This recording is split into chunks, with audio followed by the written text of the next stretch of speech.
하나님 보실 때 얼마나 답답했겠습니까? 저도 6년만 있으면 나라가 완전히 지금 망하는 건데, 무슨 비유를 들면은 적절한 비유가 될 것인가, 제 곰곰이 생각하니 마치 이런 거예요. 지금 배가요 침몰하고 있는 겁니다. 지금 배가 파산해 가지고 완전히 물속으로 지금 침몰하고 있는 그런 과정인데, 그것도 전혀 모르고 그 이제 객실에 있는 이 항해하는 그 손님들이 객실에서 자기 방 예쁘게 꾸미라고 정신이 없는 이런 격이었어요. 지금 바다에 다니던 배가, 지금 자기가 타고 있는 배가 침몰해 가지고 바닷속으로 지금 들어가고 있는데, 그것도 모르고 그 객실에서 자기 방 꾸미는데 여념이 없는 이런 상황이었다 그 말이에요. 아무리 하나님께서 예언자를 보내고 또 보내주고 목이 쉬도록 외치게 했지만은 전혀 깨닫지 못합니다.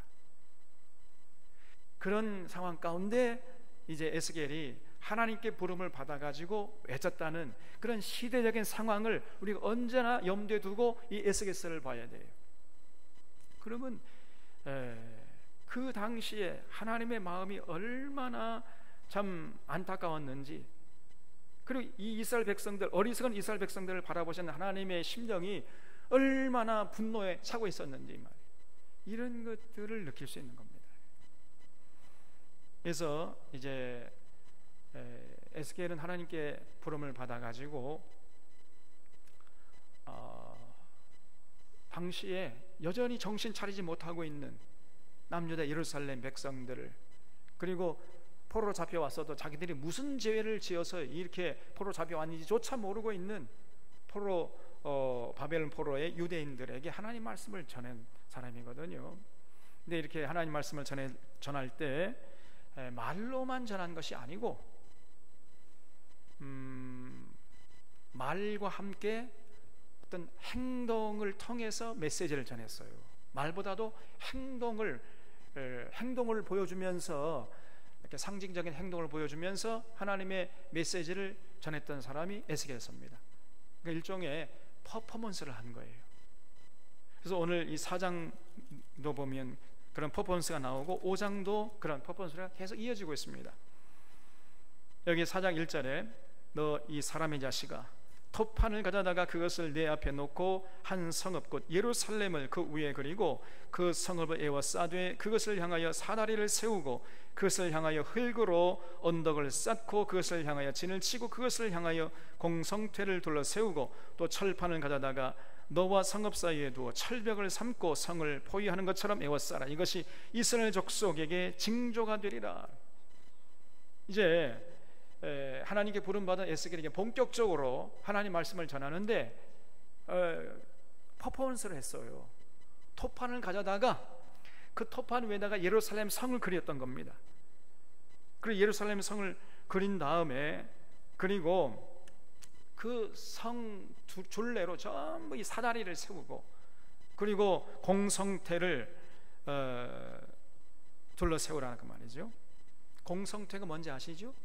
과거에 전장할 때 그 성벽을 기어 오르기 위해서 사다리 쭉 이렇게 세우는 거 있잖아요. 사다리 세우고 막 또 무슨 그 성벽을 부수기 위해서 막 이만한 나무로 된 철판 앞에 두고 이걸 막 밀어붙이고 그런 것들이에요. 그리고 너와 성읍 사이에 철벽을 두어라. 그래서 성을 포위하는 것처럼 에워싸라 그랬어요. 쉽게 말하면은 이제 장차 얼마 안 있어서 바벨론 군대가 세 번째 쳐들어와 가지고 예루살렘 성을 포위하게 될 것이다. 이거를 이제 퍼포먼스 한 거죠. 그 다음에 여기 4절 보면은 너는 또 왼쪽으로 누워 이스라엘 족속의 죄악을 짊어지되 내가 눕는 날수대로 그 죄악을 담당할지니라 그랬죠. 그 가나안 땅에서, 여러분 가나안 땅 한복판에서 그 요단강 건너편, 그러니까 요단강 건너기 전, 요단강 건너편은 요단강 가나안 서쪽을 말하는 것이고 요단강 건너기 전 땅, 그게 요단강 동편이에요. 그래서 이 가나안 땅에서 그 동편 쪽을 바라보면은 왼쪽에 있는 것이 북이스라엘이고 오른쪽에 있는 것이 남유다예요. 무슨 말 이해됩니까? 지도를 한번 생각해. 지도 이스라엘 그 가나안 땅의 지도를 이렇게 쭉 그 오이처럼 이게 길쭉하게 생겼잖아요. 그래서 가나안 땅에서 동쪽으로, 그러니까 요단강 건너기 전에 땅을 바라보면은 이 왼쪽이 북이스라엘입니다. 그리고 오른쪽이 남유다가 되는 거예요. 그래서 너는 왼쪽으로 누워 이스라엘 족속의 죄악을 짊어지되, 그런데 이거는 북이스라엘의 죄악을 말하는 거지요. 그래서 내가 눕는 날수대로 그 죄악을 담당할지니라 했어요. 그래서 북이스라엘의 죄악을 너의 눕는 날수대로 담당하라는 거지요. 내가 그들의 범죄한 횟수대로 네게 날수를 정하였나니 곧 390일이니라. 너는 이렇게 이스라엘 족속의 죄악을 담당하고 그 수가 차거든 너는 오른쪽으로 누워 이번에는 남유다지요. 남유다 족속의 죄악을 담당하라. 내가 네게 40일로 정하였나니 하루가 1년이니라. 그래서 북이스라엘 백성들의 죄악을 이제 위에서 390일 동안 그 왼쪽으로 누워 있으라는 거예요. 그러니까 하루가 1년이죠. 그러면 북이스라엘 백성들이 하나님께 지은 횟수가 몇 년이라는 거예요? 하루가 1년이니까 390년 동안 이 북이스라엘 백성들이 하나님 마음을 속을 썩였다고 말이에요. 북이스라엘 백성들이. 또 남쪽 유다는 40일 동안 오른쪽으로 누워 있으라 그랬으면은 40년 동안 하나님 마음을 아프게 했지요. 그러니까 지금 이 북이스라엘 위해서는 390일 동안 누워 있고 남유다 백성을 위해서는 40일 동안 오른쪽으로 누워 있어라, 그런 얘기예요. 근데 이거는 그 죄의 책임을 전가받아 가지고 그 죄의 대가를 지불한다는 그런 뜻이 아니고, 죄 지은 자들의 죄의 대가를 받을 것임을, 이렇게 어떤 퍼포먼스를 통해서 너희들이 북이스라엘 백성들의 그 죄악을 이제 앞으로 390년 동안 당하게 될 것이다. 그리고 남쪽 유다 백성들은 40년 동안이나 이렇게 이제 고통을 당할 것임을 이 에스겔 선지자가 온 몸을 던져가지고 퍼포먼스를 해서 상징적으로 보여줬다는 겁니다. 그러니까 여러분, 북이스라엘 백성들을 위해서 390일 동안, 그리고 남쪽 유다 백성들을 위해서 40일 동안 누워 있었는데, 그런데 그냥 누워 있는 게 아니에요. 여기 7절 보면은 너는 또 내 얼굴을 에워싸인 예루살렘 쪽으로 향하고 팔을 걷어 올리고 예언하라 그랬어요. 팔을 걷어 올려라. 팔을 걷어 올리고 예언하라. 그리고요, 그게 끝이 아닙니다. 내가 줄로 너를 동이리니 네가 에워싸는 날이 끝나기까지 몸을 이리저리 돌리지 못하리라. 이런 이 에스겔의 몸을 꽁꽁 그냥 줄로 동여 매가지고 꼼짝달싹하지 못하도록 그렇게 해서 왼쪽으로는 390일 동안, 오른쪽으로는 40일 동안 누워 있으라는 거예요. 이것이 이제 징조가 되어 가지고 북이스라엘 백성이 390년 동안 하나님 마음을 아프게 한 그 죄가를 이제 앞으로 당할 것이고, 남유다는 40년 동안 하나님 마음을 아프게 한 그 죄가를 담당하게 될 것이다. 이런 메시지를 전했던 거예요. 근데 그것은 끝이 아닙니다, 여러분. 그러니까 보세요. 저 북이스라엘은 390일, 남유다는 40일. 그럼 도합 며칠이요? 430일이죠. 그러면 연수로 따지면 몇 년입니까? 예? 1년이 며칠이에요? 365일. 그러면 430면 365 빼면은 약 1년 몇 개월이에요?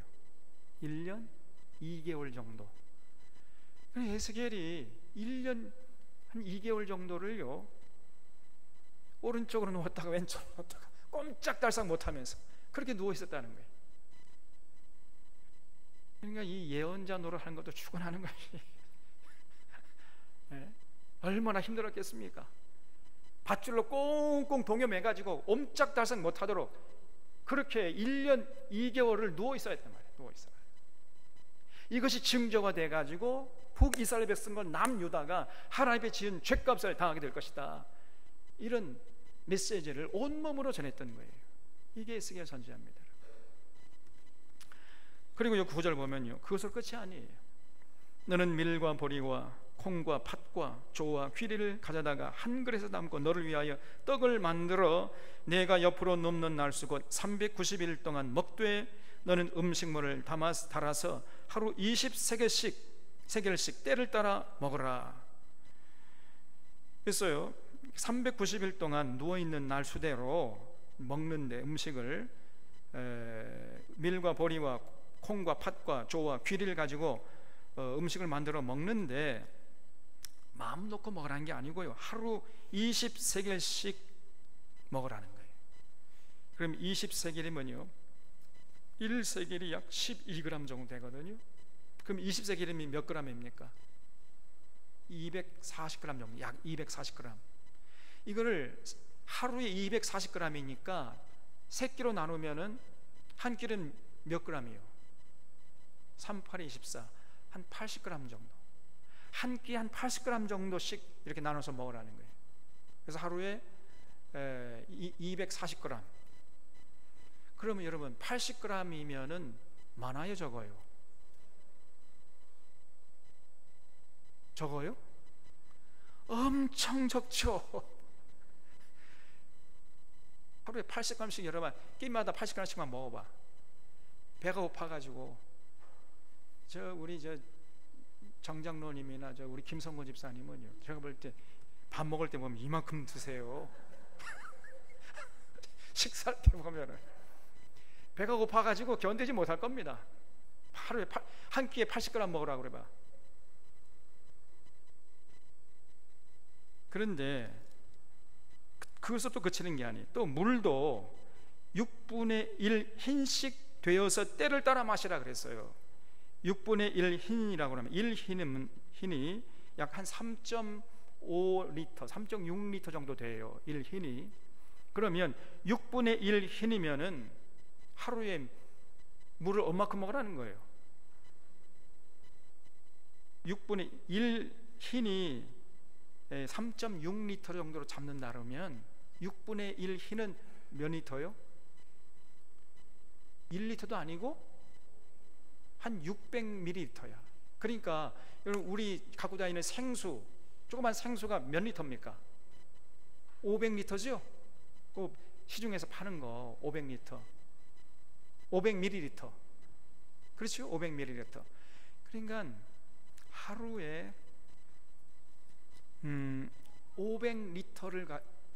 500ml 이 생수 한 통 가지고 하루 먹으라는 거예요. 그럼 많습니까? 적습니까? 적어요? 엄청 적은 거죠. 물을 하루에 생수 한 통만 먹으라는 거예요. 그러니까 이제 앞으로 이스라엘 백성들이 굶주림이 올 것임을 말씀하고 있는 겁니다.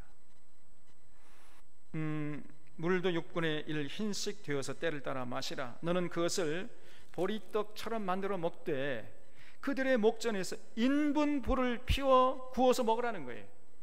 인분이 뭐예요? 사람 똥.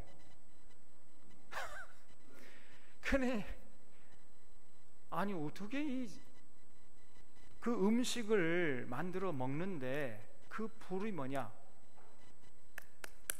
사람 인분을 가지고 그것을 불을 피워가지고 그것으로 구워 먹어라. 이게 말씀했어요. 또 여호와께서 이르시되 내가 여러 나라들로 쫓아내어 흩어버릴 이스라엘 자손이 거기서 이같이 부정한 떡을 먹으리라 하시기로. 어떻게 사람 똥을 가지고 음식을 해 먹습니까, 여러분? 그러니까 내가 말하되 주 여호와여, 나는 영혼을 더럽히니 없었나이다. 어려서부터 지금까지 스스로 죽은 것이나 짐승에게 찢긴 것을 먹지 아니했고 가증한 고기를 입에 넣지 아니하였나이다. 그러니까 이 에스겔이, 하나님, 제가 지금까지 그렇게 살지 않았습니다. 제발 좀 적어도 인분으로 음식을 먹게 하지 않게 좀 해주십시오. 이렇게 부탁한 거지요. 그랬더니 여호와께서 내게 이르시되 보라, 쇠똥으로 인분을 대신하기를 허락하노라 그랬어요. 그래? 그러면 쇠똥 가지고 불을 피워서 음식해 먹어. 알았어? 가봐. 이렇게 말씀하신 거예요. 여러분, 그 사람 똥 가지고는요 어떻게 불을 피워서 먹습니까? 이게 잘 안 돼. 이거는 그 어떤 그 불을 피우는 재료가 될 수 없어, 사람 똥은. 근데 쇠똥은 어떻습니까? 원래 소는 뭘 먹고 살죠? 지푸라기. 그러니까 쇠똥은요 아직 소화되지 않는 지푸라기가 이렇게 있기 때문에 그걸 바짝 말리면은 그 굉장한 화력을 발휘할 수 있어요. 그래서 그것을 쇠똥을 말린 걸 가지고 불을 떼 가지고 밥을 해 먹을 수 있습니다. 제가 몇 년 전에 그 터키 성지순례 가는 동부 쪽에 가니까 지금도 쇠똥을 말려 가지고 그거를 뭐 연탄 삼아 가지고 불을 피워 가지고 밥 해 먹는 걸 제가 직접 봤어요. 우리나라도 뭐 그런 거 있지 않습니까? 쇠똥 정도는 괜찮은 거예요. 그래서 하나님께서 쇠똥으로 인물을 대신하기를 허락하노라. 그래가지고 에스겔이 살아났다는 겁니다.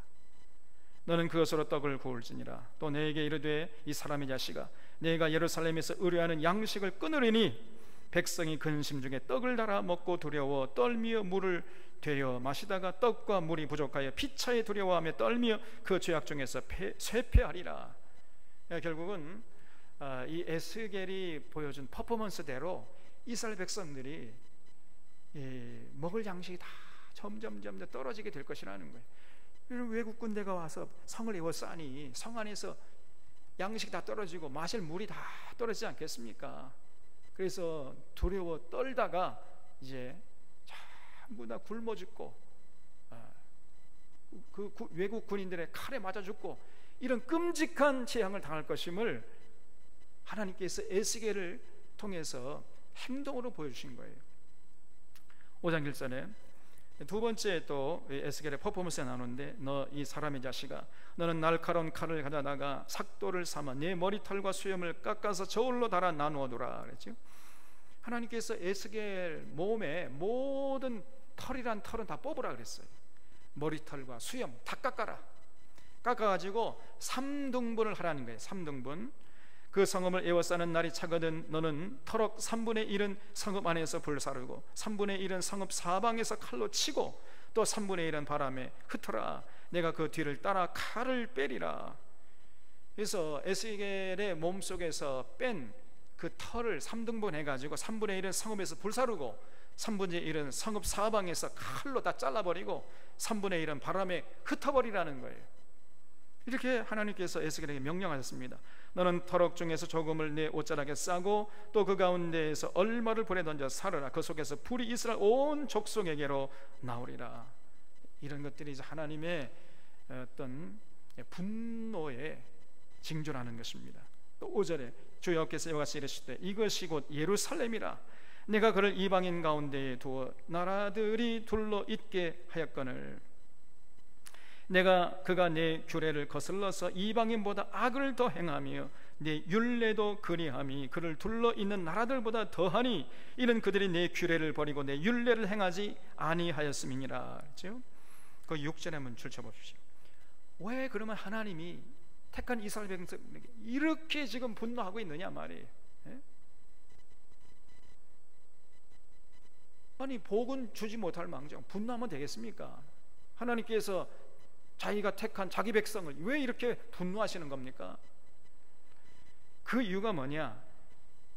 이스라엘 백성들이 예배를 등한히 했기 때문도 아니고 기도를 적게 했기 때문도 아니고 헌금을 적게 바쳤기 때문도 아니고 딱 한 가지, 그 이유가 뭐예요?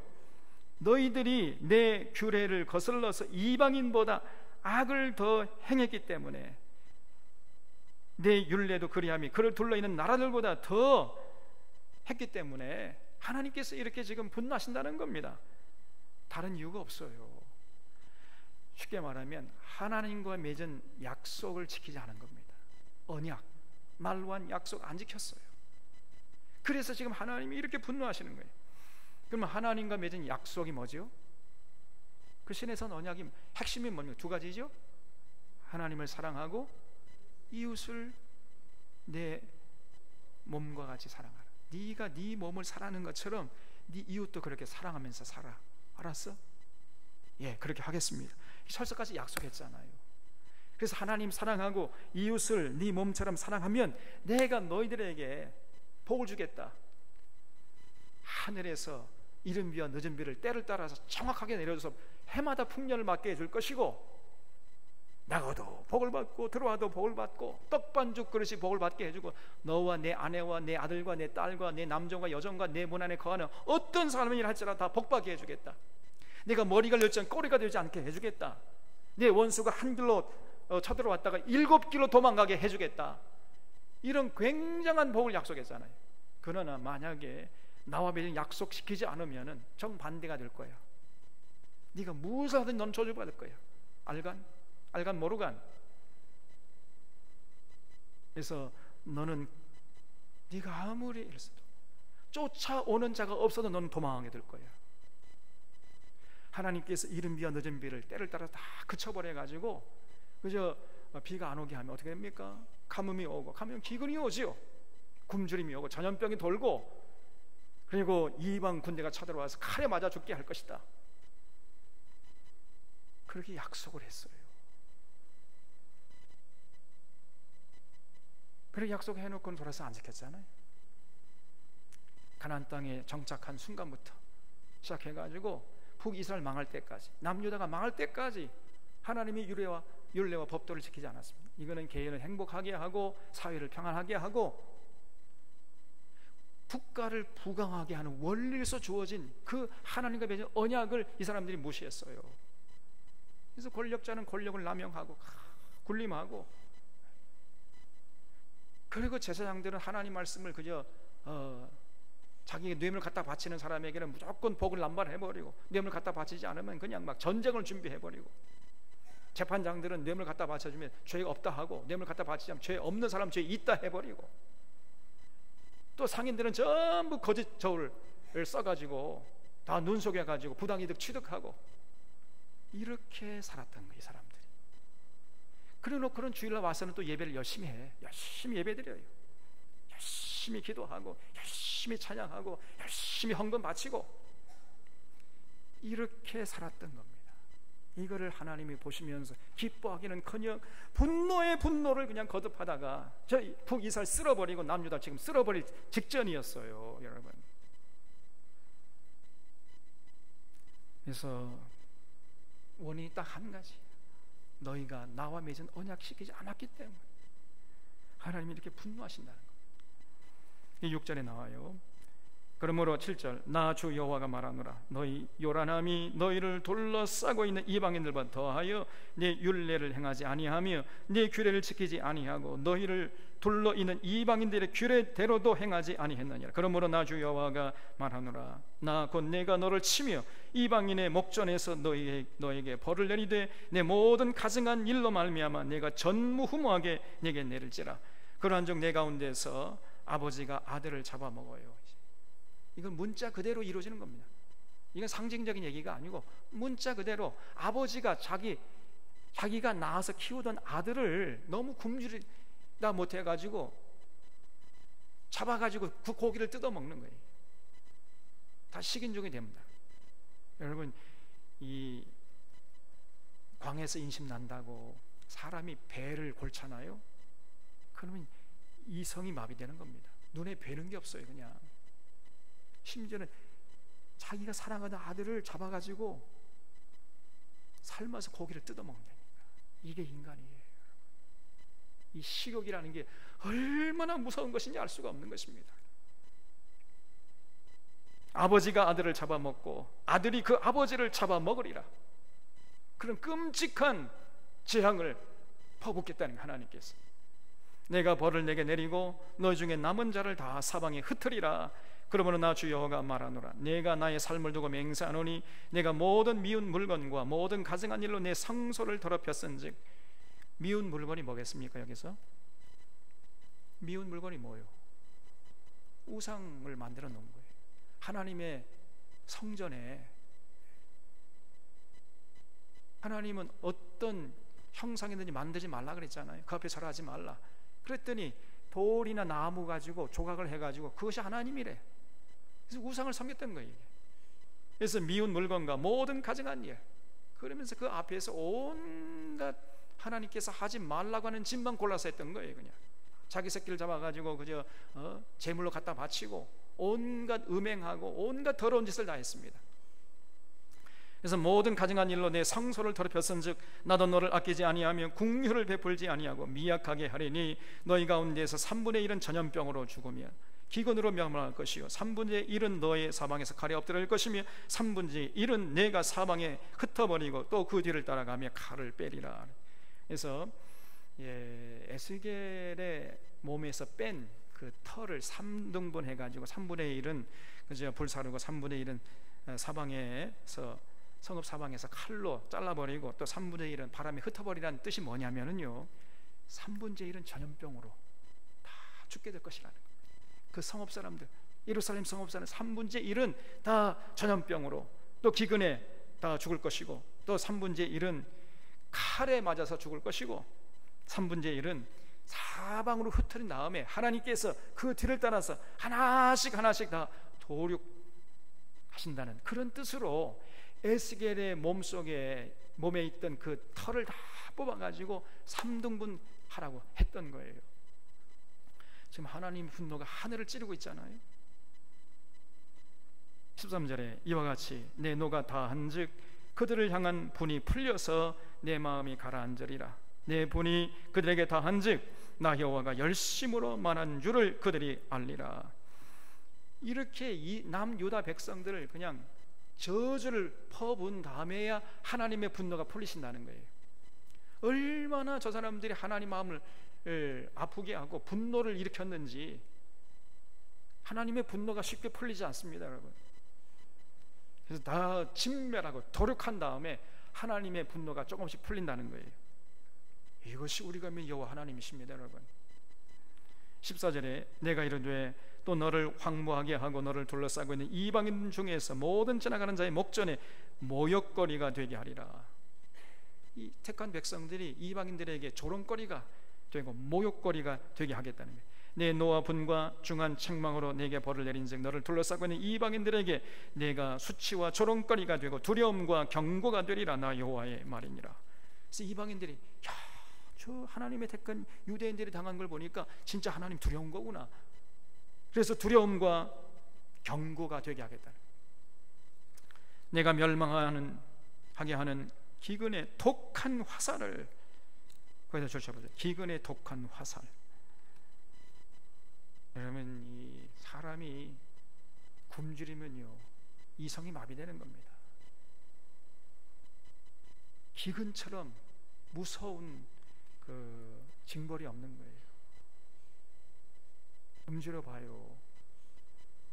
우리가 조금 배가 부르니까 뭐 좀 그렇지 한 3일만 굶주려 봐요. 전부 다 여러분 뭐 교양이고 뭐가 없습니다. 그래서 조그만한 그 빵 한 쪽 가지고 서로 으르렁거리고 서로 먹겠다고 다툴 겁니다, 여러분. 이렇게 무서운 거예요, 이 기근이라는 게. 기근의 독한 화살을 너희에게 보내되 기근을 더하여 너희가 의뢰하는 양식을 끊을 것이라. 내가 기근과 사나운 짐승을 너희에게 보내 외롭게 하고 너희 가운데 전염병과 살육이 일어나게 하고 또 칼이 너희에게 임하게 하리라. 나 여호와의 말이니라. 그래서 전염병과 기근과 그리고 이 외국 군대의 칼에 맞아 다 죽게 하겠다, 이렇게 말씀했습니다, 하나님께서. 그런 뜻으로 에스겔의 몸속에 있는 털을 다 뽑아가지고 3등분해라. 무슨 말씀 아닙니까?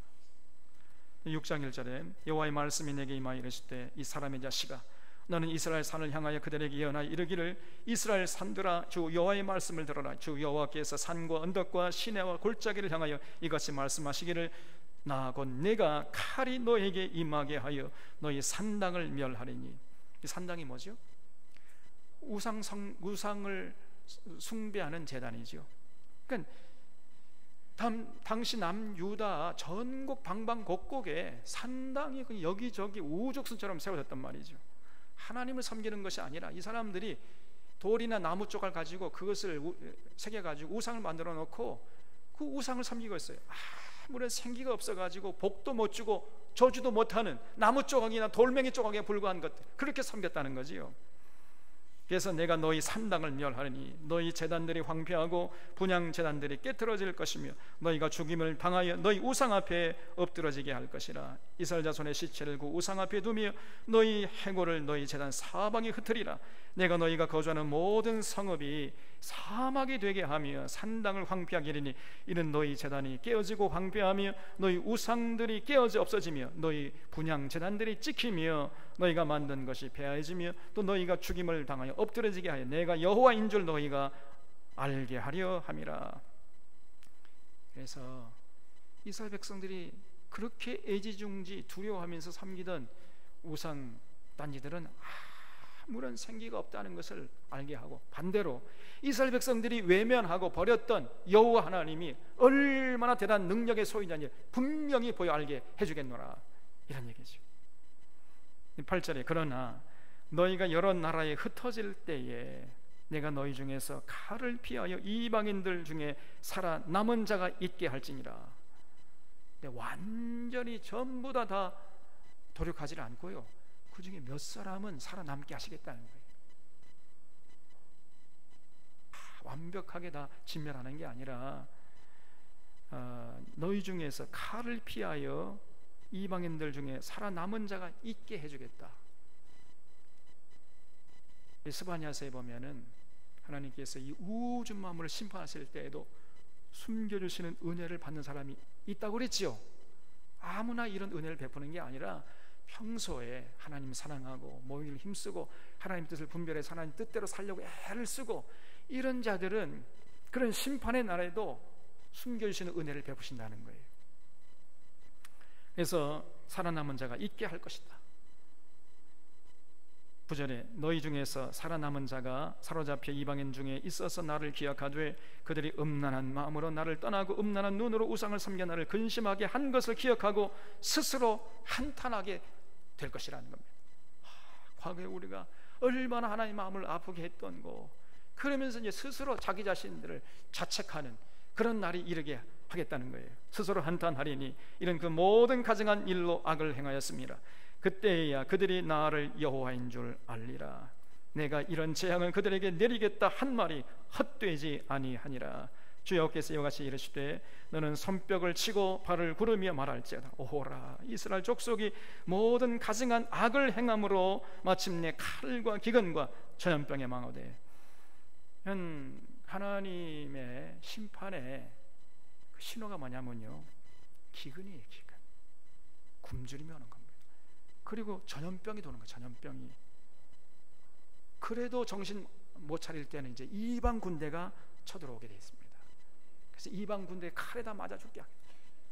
기근과 전염병과 그리고 전쟁입니다. 이거는요, 어제나 오늘 내일이나 똑같아요.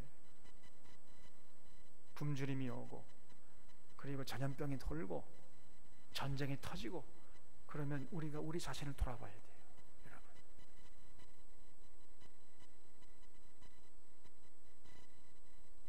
그래서 먼 데 있는 자는 전염병에 죽고 가까운 데 있는 자는 칼에 엎드러지고 남아있어 애워싸인 자는 기근에 죽으리라. 이같이 내 진노를 그들에게 이룬즉 그 죽임당한 시체들이 그 우상들 사이에 제단 사방에 각 높은 고개 위에 모든 산 꼭대기에 모든 푸른 나무 아래에 무성한 상수리 나무 아래 곧 그 우상에게 분향하던 곳에 있으리니 내가 여호와인 줄을 너희가 알리라. 내가 내 손을 그들의 위에 펴서 그가 사는 온 땅 곧 광야에서부터 디블라까지 황량하고 황폐하게 하리니 내가 여호와인 줄을 그들이 알리라 그랬죠. 그래서 이 광야에서부터 디블라까지, 이거는 무슨 말이냐면은 가나안 땅 전체를 말하는 겁니다. 여기 온 땅이라 그랬죠. 온 땅. 그래서 그들이 사는 온 땅이 사람이 살기 힘든 광야보다도 더 힘든 땅이 될 것이라는 거예요. 그렇게 기름지고 사람이 살기에 적합했던 그 예루살렘 평화의 도성도요, 이제 뭐 사람이 살 수 없는 황량한 광야가 되게 하겠다는 거예요. 온 세상이 다 광야가 되게, 사람이 살 수 없는 그런 땅이 되게 하겠다, 이렇게 말씀했습니다. 여러분, 이 하나님의 반응은요, 어제나 오늘이나 내일이나 동일해요. 우리 하나님은 동일하신 하나님이신 줄로 믿습니다. 그래서 이 구약 시대나 신약 시대나 이 신앙의 패러다임이라고 그래요. 신앙의 패러다임. 이런 신앙의 패러다임은 똑같아요, 여러분. 그래서 과거의 이스라엘 백성들도 하나님의 은혜로 구원받았잖아요. 그래서 하나님의 은혜로 이스라엘 백성들이 출애굽해가지고 가나안 땅에 정착했잖아요. 가나안 땅에 정착해가지고 그렇게 이 사람들이 살게 된 것이 이 사람들이 잘나서 그런 겁니까? 전부 다 하나님의 은혜였잖아요. 하나님의 은혜로 이스라엘 백성들 다 용서해 주시고 가나안 땅까지 인도해가지고 자기 백성 삼으시고, 낮에는 구름기둥 밤에는 불기둥으로 만나와 메추라기를 먹이셨잖아요. 이게 전부 하나님의 은혜입니다. 그리고 이제 그렇기 때문에 너희도 이제 나와 맺은 약속을 지켜라. 너희가 이런 삶을 계속 살기 위해서는 하나님의 구원받은 백성답게 이렇게 살아야 돼. 하나님 사랑하고 이웃 사랑하면서 더불어 사는 세상을 위해서 헌신하면은 내가 너희들 가나안 땅에서 계속해서 오랫동안 복을 누리면서 살게 해 줄게. 이렇게 약속한 거거든요. 이게 구약의 패러다임이에요. 신약의 패러다임을 한번 봅시다. 똑같아요. 우리가 예수님의 은혜로 구원받았잖아요. 우리가 뭐 잘나가지고 우리가 율법을 다 지켜서 구원받을 사람이 어디 있겠습니까? 우리는 다 부족하고 연약하고 허물 많은 자들이 아닙니까? 그럼에도 불구하고 예수 그리스도의 십자가의 보혈을 통해서 하나님께서 우리를 자기 백성 삼으신 거 아닙니까? 그래서 우리가 하나님의 자녀가 되었어야지, 하나님의 백성이 되었어요. 그러면 이제 우리가 어떻게 살아도 상관없습니까? 아니지요. 이제 하나님의 백성이 되었으니까 하나님의 백성답게 거룩하게 살아야 돼. 구별돼. 거룩함의 핵심적인 개념이 뭐라고 그랬지요? 구별이죠. 세상에 나가서 구별되게 살아라. 구별되게 살기 위해서 필요한 건 뭡니까? 예수님의 가르침이에요. 예수님의 가르침. 세상 사람들이 이렇게 살아가지만 나는 너희에게 이렇게 말한다. 너희들은 이렇게 살아야 돼. 왜? 구원받기 위함이 아니고 구원받았기 때문에 그렇게 살아라는 거예요. 그래서 그 예수님의 가르침도 요약하면요, 하나님 사랑하고 이웃을 사랑하는 거예요. 똑같습니다. 하나님, 우리가 예수님의 은혜로 하나님의 백성이 된 것을 확신하면서 이 세상에 살아갈 동안에 이제 하나님 사랑하고 이웃을 사랑하면서 더불어 사는 세상을 위해서 헌신하며 살아가는, 이것이 이제 세상의 빛과 소금 역할을 감당하는 거예요. 그러면 하나님이 우리와 함께 하시고 더 큰 복을 누리게 해주시겠다. 이것이 신약의 약속이거든요. 그래서 구약의 패러다임과 신약의 패러다임이 똑같잖아요. 그런데 오늘날 많은 한국교회가 이렇게 안 가르칩니다. 그리고 많은 성도들이 이렇게 생각하지 않아요. 어떻게 생각하느냐? 예수님이 십자가의 은혜로 우리의 모든 죄를 다 사해줬으니까 앞으로 우리가 과거에 지은 죄, 지금 현재 짓고 있는 죄, 미래에 지을 죄까지 전부 사해줬으니까 이제 우리가 어떻게 살아도 상관없다. 마음 놓고 이제 죄를 짓자. 그래도 예수님이 십자가에서 다 우리의 죄를 사해준다고 했으니까, 단번에 영원히 우리의 죄를 다 용서해 준다고 했으니까 아멘 할렐루야. 어떻게 살아도 상관없다. 예수님이 다 십자가에서 용서해 줘. 그래 예수님의 십자가 은혜를 누려라. 이러면서요 더 방자하게 살아가. 세상 사람보다 더 세속적으로 살아가 버려. 그러면서 예수님이 우리를 다 구원해 줬다. 아멘 할렐루야. 그 십자가의 은혜를 누리라는 거예요. 그래서 어떻게 살아도 예수님이 다 우리 죄를 용서해 줬으니까 이제 우리가 천국 백성, 우리 천국은 따놓은 당상이다. 이렇게 믿고 신앙생활 한단 말이에요. 대부분 강단에서 설교되어지는, 선포되어지는 말씀도 그런 내용이에요. 그걸 우리가 한마디로 구원파라고 합니다. 구원파. 성경은 절대로 그렇게 가르치질 않아요. 여러분 여기 히브리서 한번 보겠습니다. 히브리서 10장 보세요. 히브리서 10장 28절.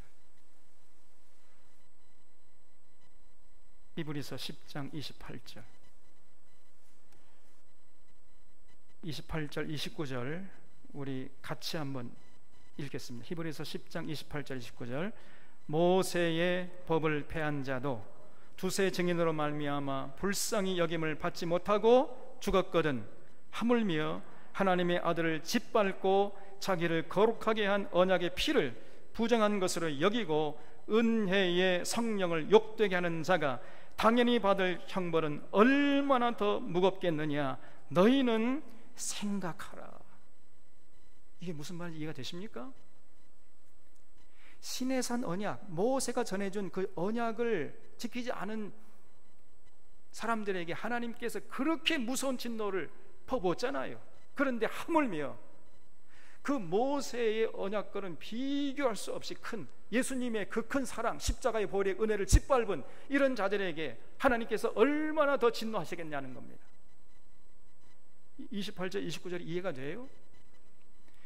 그래서 여러분, 모세의 법을 어긴 자들도 무섭게 하나님께 진노를 받았어요. 그런데 하물며 그보다 몇 천배, 몇만 배 더 큰 은혜를 베푼, 그리고 은혜를 받은 그 성도들이 예수님의 가르침대로 살지 않고 지금 멋대로 그저 과거의 구약의 백성들처럼 방자하게 제 속에 오른 대로 세상 욕심대로 이렇게 따라 살게 되면 그들이 받을 하나님의 분노가 얼마나 더 크겠느냐는 겁니다. 여러분, 그걸 생각하라.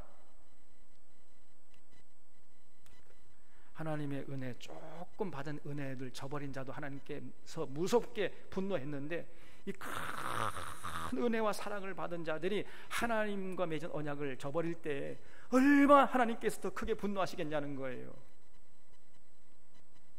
그래서 구약 시대나 신약 시대의 패러다임은, 신앙의 패러다임은 똑같습니다. 동의하십니까?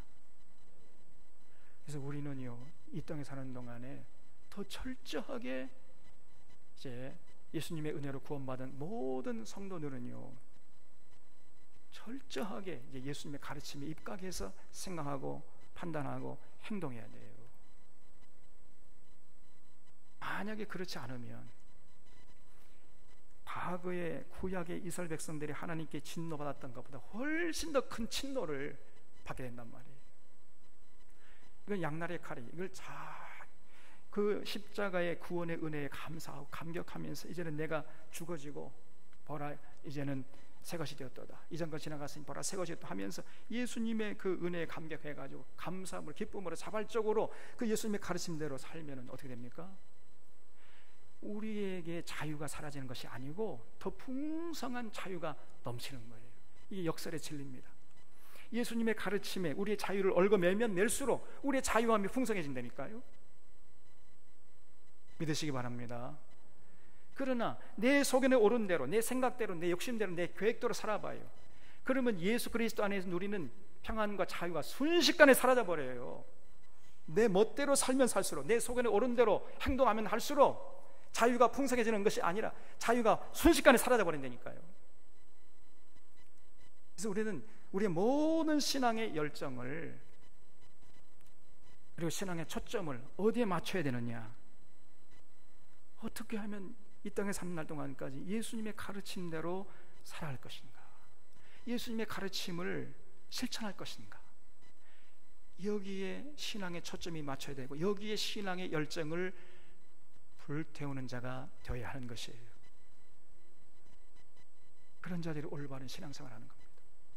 매사에 말 한마디 할 때에도, 행동 하나 할 때에도 언제나 우리가 예수님의 은혜로 구원받은 자임을 잊지 않고 이제 예수님의 가르침을 생각하면서 말하고 행동하려고 하는 이런 모습을 하나님 앞에서 잃지 않는 거예요. 그런 삶의 자세를 가지고 살아가면 우리 성령님께서 우리를 도와주십니다. 때를 따라서 우리를 예수님의 가르침을 생각나게 하고 예수님의 가르침을 실천할 수 있는 능력을 주시고, 그리고 그 길로 걸어갈 수 있도록 자꾸 권고하시고 격려하시고 자극하시고, 그렇게 성령께서 역사하시는 거예요. 이게 신앙생활이에요. 네, 어떤 사람들의 생각처럼 아이고 예수님이 뭐 우리의 모든 죄를 사해준다니까 아멘 할렐루야 하면서 이상히 새 속에 물들어가지고 세상 욕심 따라서 그러면서 자기가 뭐 세상 내에서 그렇게 살다가 와가지고 예배 열심히 드리고 뭐 기도 많이 하고 헌금 많이 받았으니까 아멘 할렐루야 하나님께서 나를 사랑하신다 복 주시겠지, 천국의 주인공이 되겠지. 천만의 말씀 만만의 콩떡이에요. 그 사람은 쭉쟁입니다. 그 사람은 절대로 천국 못 들어가요. 오히려 하나님의 분노를 자아내는, 하나님의 무서운 분노의 심판 앞에 직면하게 되는 이런 어리석은 자라는 것을 잊지 마시길 바랍니다. 여러분, 이건 진짜 믿음이 있어야 천국 들어가는 거 아니에요. 믿음은 뭘로 가죠? 믿음은 뭘로 갑니까? 돈으로 갑니까? 아니죠. 힘이 있다고 갑니까? 아니죠. 믿음은 뭘로 가요? 아니, 천국은 뭘로 가요? 믿음. 제가 거꾸로, 천국은 믿음으로 가잖아요. 돈으로도 못 가요, 힘으로도 못 가요, 권세로도 못 갑니다. 오직 천국은 믿음으로 가. 근데 그 믿음이 뭐냐? 행함이 있는 믿음이야. 산 믿음. 행함이 없는 믿음은 죽은 믿음이에요. 그 죽은 믿음 가진 절대로 천국 못 갑니다. 여러분, 죽은 믿음이 뭐냐? 종교적인 행위와 삶이 유리되어 있는 것, 따로따로 놀, 따로 국밥, 이것이 죽은 믿음이에요. 주일날 열심히 예배드려요. 열심히 기도도 많이 합니다. 찬양도 많이 하고 헌금도 많이 바치는데 삶의 현장에 나가서는 하나님 말씀 자리 가버리고 지 멋대로 속에는 오른 대로 세상 가치관에 휘둘려서 세상 욕심 따라서 살아가 버려요. 이것이 죽은 믿음이에요. 그런 사람 천국 못 갑니다. 산 믿음이 있어요. 산 믿음이. 그래서 자기가 믿은 대로 예수님의 가르침을 따라서 뭐 완벽하지 못하지만은 부족한 가운데서라도 예수님의 가르침을 실천하려고 애를 쓰는 그런 사람, 이런 사람이 산 믿음의 소유자고, 그런 사람에게 천국이 주어지는 줄로 믿으시기 바랍니다. 여러분, 이런 신앙의 패러다임은요 영원히 똑같아요. 변치 않습니다. 그래서 우리 사랑하는 샤론의 교우들은 하나님 앞에서 진실로 건강한 믿음의 소유자로 서서 날마다 천국을 만끽하고 영원한 천국의 주인공들로 우뚝 서기를 진심으로 바랍니다. 기도하겠습니다.